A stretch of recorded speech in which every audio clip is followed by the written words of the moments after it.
At some point, I really need to talk about the school.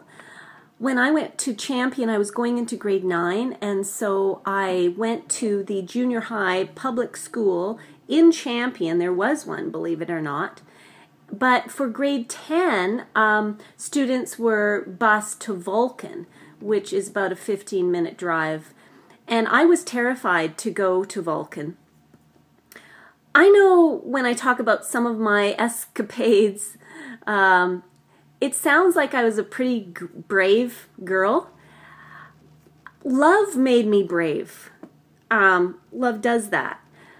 And if I was in love, I was capable of anything. But in every other situation, I was very shy. Especially because in Champion, my world became very small, became my family, and I was very comfortable there, but I did not like talking to strangers. I did not like being in situations where I didn't know anyone. I was very shy. I remember that one time I went, oh boy, that's a whole story in itself.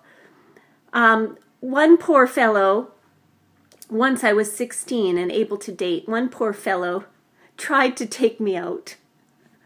Oh, and he picked me up for a youth group that was happening in another town, and we drove to the youth group together. And I was very shy and awkward, and he was very shy, and so we hardly said anything to each other on the way there. But we got to this youth event, and I didn't know anyone except this fellow that had brought me, and I felt awkward with him. So before the event began, I went into the bathroom and I locked the door, and I just sat there scared to death to come out because I didn't know anyone. I just felt, I can't explain how terrified I felt. And I don't know how I did it, but somehow at some point, I unlocked the door and I came out of that bathroom. I think I just kind of sucked it up, like you have to do this, like it's a necessary evil. But it was kind of a little bit like dying. And I came out and I walked past this guy to a chair that was open, and I just acted like I was on stage or something. I just acted like everything was fine. I'm okay. Yeah, I'm going to sit by this girl. Yeah, it's okay. And the guy that had brought me had been saving a seat for me beside him. But I didn't sit there because I was so focused on just getting to the chair that I saw. And I remember nothing about the youth group, but I do remember the ride home from the youth group.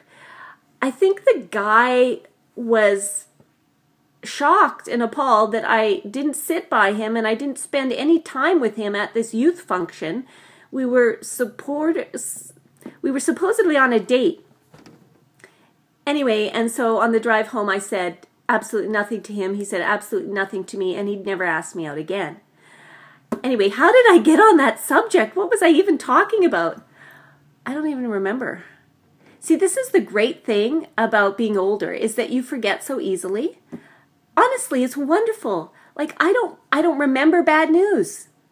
And there's tons I don't remember. I don't remember anything. And so, for instance, when someone tells me they've got something for me, and then a few days later they give it to me, it's like, what? You're giving me something? It's like Christmas every day. Honest. I have no idea what I started out saying in this video. Okay, that's it for today. See you next time, boys and girls. Oh, brother.